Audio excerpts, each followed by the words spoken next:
క్యాసెట్లన్నీ, cinema డివిడీలన్నీ 200, 300, 400, 500 ఇంకో కొంచెం క్లారిటీగా వినాలంటే అది దాదాపుగా 1200, 1500 బ్లూ రే. భగవద్గీత పుస్తకం జస్ట్ 10 రూపాయలు. ఎంతమంది హిందువుల ఒళ్ళో, ఎంతమంది హిందువుల గుళ్ళో, ఎంతమంది హిందువుల ఇళ్లలో ఉందో మనం ఆలోచించుకోవాల్సిన స్థితి. ఒక జీవితకాలంలో భగవద్గీత శ్లోకం మనం చదువుతున్నావా, మన బిడ్డలకు నేర్పిస్తున్నావా? నేర్పిస్తే ఏమొస్తుంది? సంస్కృతం చదివితే శబ్దం పరిపుష్టం అవుతుంది. శబ్దం పరిపుష్టం అయితే వాక్కు శుభ్రపడుతుంది. వాక్కు శుభ్రపడితే శుభ్రపడిన వాక్కుతో నువ్వు ఏది మాట్లాడినా అది శాసనం అవుతుంది.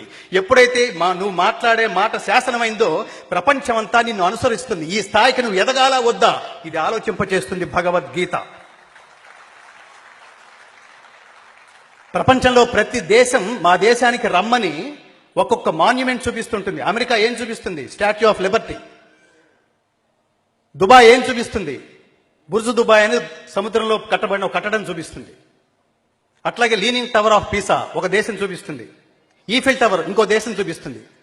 భారతదేశం ఏం చూపిస్తోందంటే తాజ్ మహల్ అనే సమాధిని చూపిస్తోంది. అత్యంత దురదృష్టకరమైన విషయం.